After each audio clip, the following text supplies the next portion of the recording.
નમસ્કાર વિદ્યાર્થી મિત્રો. ફિઝિક્સમાં ચેપ્ટર 4માં એક મહત્ત્વનો પ્રશ્ન છે.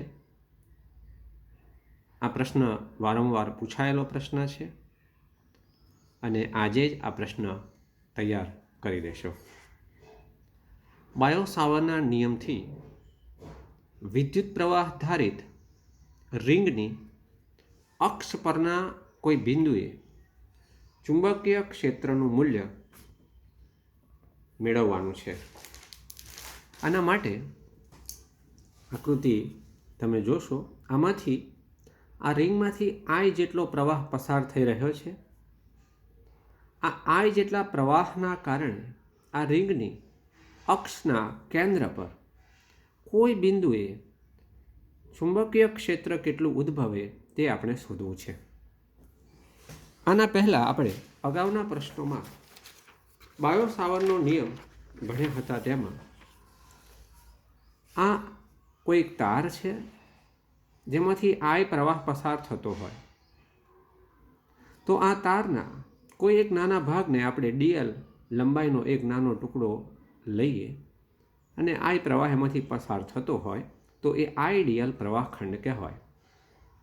આ આઈડીએલ પ્રવાહખંડના કારણે એની આસપાસ કોઈ પણ જગ્યાએ, માનો કે અહીં આગળ આ તારમાંથી પસાર થતા પ્રવાહના કારણે ઉદ્ભવતું ચુંબકીય ક્ષેત્ર ડીબી બરાબર μ0/4π IDL cross R upon R cube મળે. એ બાયો-સાવર્ટનો નિયમ આપણે પહેલાં ભણી ગયા છે. અહીં આગળ ચુંબકીય ક્ષેત્રની દિશા એ ડીએલ અને આરથી બનતા સમતલને લંબ હશે, અથવા હું એમ પણ કહું કે જે ચુંબકીય ક્ષેત્ર મળશે એ ડીએલને પણ લંબ હશે અને આરને પણ લંબ હશે. આ કોઈ પ્રવાહખંડ આઈડીએલ જેવા પ્રવાહખંડથી ઉદ્ભવતા ચુંબકીય ક્ષેત્ર માટે આ નિયમ હતો. આપણે અત્યારે કોઈ એક આઈડીએલ પ્રવાહખંડ માટે ઉદ્ભવતું ચુંબકીય ક્ષેત્ર લાવવાનું નથી. આપણે સમગ્ર તારમાંથી પ્રવાહ પસાર થતો હોય ત્યારે ઉદ્ભવતું ચુંબકીય ક્ષેત્ર લાવવાનું છે. તો આ સમગ્ર તારમાંથી પસાર થતા પ્રવાહના કારણે આ બિંદુ પાસે ઉદ્ભવતું ચુંબકીય ક્ષેત્ર શોધવું છે. આપણે જે આ આઈ પ્રવાહ આધારિત રિંગ લીધી, જેને આપણે એક બંધ ગાળો છે એટલે લૂપ કહીએ, એમાંથી આઈ જેટલો પ્રવાહ વહે છે. લૂપનું કેન્દ્ર ઓ લીધું છે. એક્સ અક્ષ પર માનો કે પી બિંદુએ આપણે ચુંબકીય ક્ષેત્ર અહીં આગળ આપણે શોધવું છે. અહીં આગળ એક નાનો પ્રવાહખંડ આપણે દોરી શકીએ અને એ આઈડીએલ પ્રવાહખંડ માનો કે લઈએ તો એનાથી આ આર જેટલા અંતરે આવેલા પી બિંદુએ ઉદ્ભવતું ચુંબકીય ક્ષેત્ર ડીબી બરાબર μ0/4π IDL cross R upon R cube લખીએ. અહીં આગળ આઈડીએલ અને આર પ્રવાહખંડ અને આર વચ્ચેનો ખૂણો 90 છે. તો હવે હું એ ક્રોસ બી હોય તો આપણે એ બી સાઇન થીટા લખીએ છીએ. એ પ્રમાણે ડીએલ ક્રોસ આર હોય તો આઈડીએલ આર સાઇન થીટા બરાબર આપણે લખીશું 90. તો સાઇન 90ની વેલ્યુ 1 માટે 1 લખ્યા છે. આ આર, ડીએલ અને આઈ એવાને એવા જ રહેશે. એક આરને આપણે કટ કરીશું તો છેદમાં રહેશે હવે માત્ર r². તો ત્યાં આગળ ઉદ્ભવતું ચુંબકીય ક્ષેત્ર ડીબી બરાબર μ0/4π આઈડીએલ અપોન r² થશે. આ આકૃતિમાં અહીં આગળ જે આરની વેલ્યુ આપણને આપી છે એ આ પાયથાગોરસ નિયમ પ્રમાણે મળશે.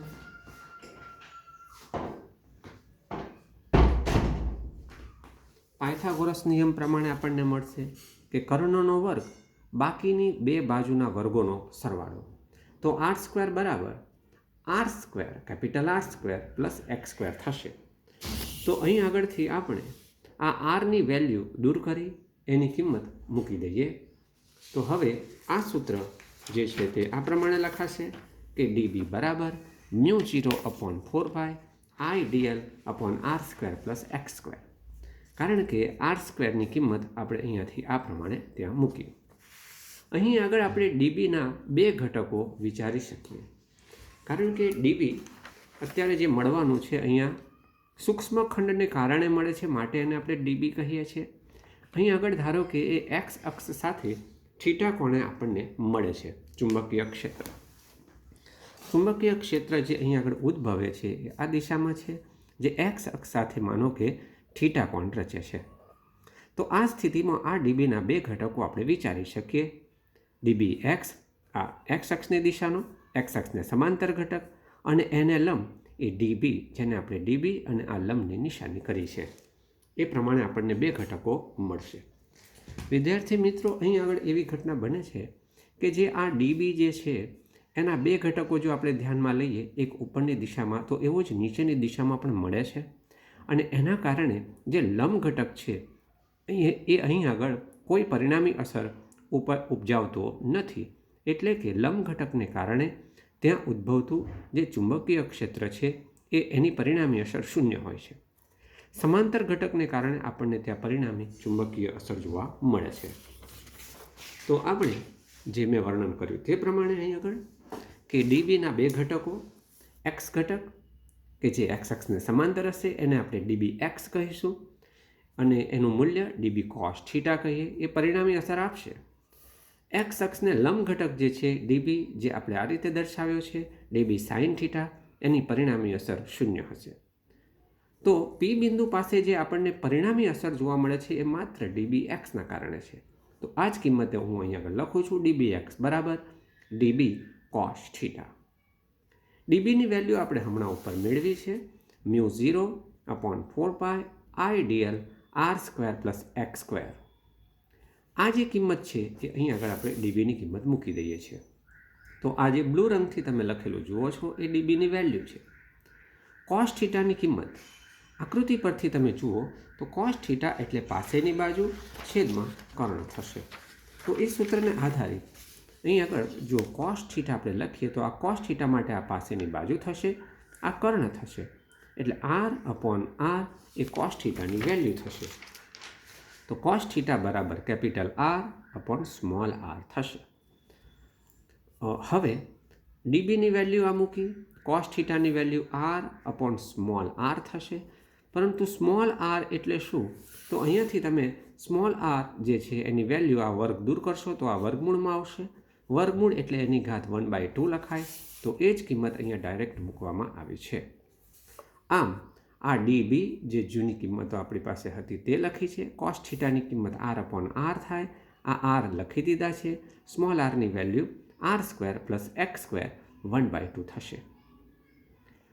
અહીં આગળ જે કેવી રીતે કોસ થીટાની વેલ્યુ આવી એ મેં ત્યાં દર્શાવ્યું છે. એટલે ત્યાં તમારે લખતી વખતે ભૂલ ન થાય તે માટે હું અહીંયા અલગથી એક આ વેલ્યુ કેવી રીતે આવી એ ત્યાં દર્શાવ્યું છે. આ કિંમત આપણે અહીંયા મૂકી છે. આ જે કાઉન્સ છે એ જ અહીંયા છે. આની એક ઘાત છે, અહીંયા 1/2 છે. તો 1/2 + 1 કેટલા થશે એ પણ તમને લખીને બતાવું છું હું. 1/2 + 1, 1/2 + 1, 2 × 2 ને 1 3/4, એટલે એ ઘાત જે કાઉન્સ છે એની 3/2 થશે.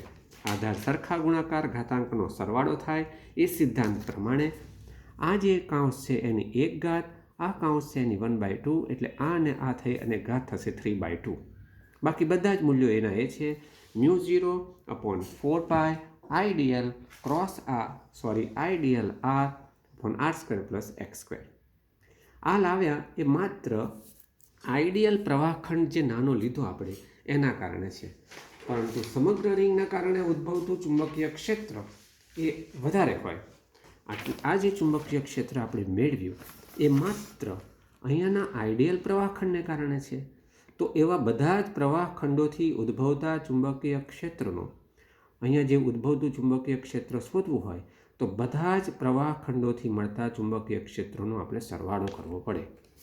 અહીંયા ફરી એક વખત કહું કે આપણે જે અહીંયા ચુંબકીય ક્ષેત્ર મેળવ્યું એ માત્ર આઈડિયલ પ્રવાહખંડને કારણે છે. તો આવા બધા જ ખંડોથી મળેલા ચુંબકીય ક્ષેત્રનો આપણે સરવાળો કરવો પડે. આના કારણે સમગ્ર રિંગથી ઉદ્ભવતું ચુંબકીય ક્ષેત્ર બી, તો આવા જે ડીબી એક્સના વેલ્યુ મળ્યા એ બધાનો આપણે સરવાળો કરવો પડે. સરવાળો એટલે હવે આપણે ગણિતની ભાષામાં એને સંકલન લખીશું. તો ડીબી એક્સ આનું સંકલન કરીશું. ડીબી એક્સની વેલ્યુ અહીંયાથી આ બધી જ કિંમત જે હતી એ લખી છે. વિદ્યાર્થી મિત્રો, સંકલન એ જ પદોનું થાય જે બદલાતા હોય. અચળ હોય એ પદો ત્યાં સંકલનમાં રહેતા નથી. એટલે μ0, 4π, I, R, R², X², બધી જ રાશિ અચળ છે, એને આપણે બહાર લખી દઈએ.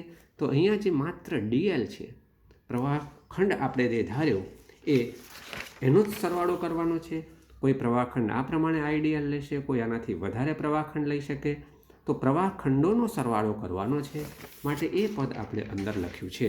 માત્ર આ ડીએલ છે એ ત્યાં આગળ રહેશે. સમગ્ર જે રિંગ છે એના પ્રવાહખંડોનો સરવાળો કેટલો થાય? તો અહીંયાથી આપણે આ બધા જ ખંડોનો સરવાળો કરતાં જઈએ તો એ પરિઘ જેટલું મૂલ્ય થાય, અને જેની વેલ્યુ થાય પરિઘની 2πr માટે. અને આ જે રિંગ છે આપણે જે દોરી છે એની ત્રિજ્યા આપણે r લખી છે.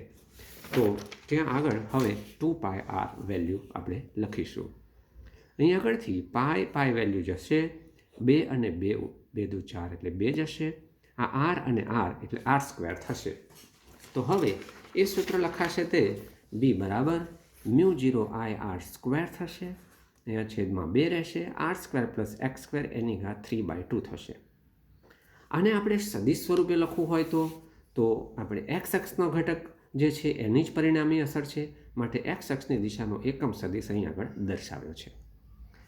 વિદ્યાર્થી મિત્રો, આ પ્રશ્નમાં કંઈ પણ મૂંઝવણ હોય, કંઈ પણ ન ખબર પડી હોય તો મને ફોન કે મેસેજ કરશો. Thank you.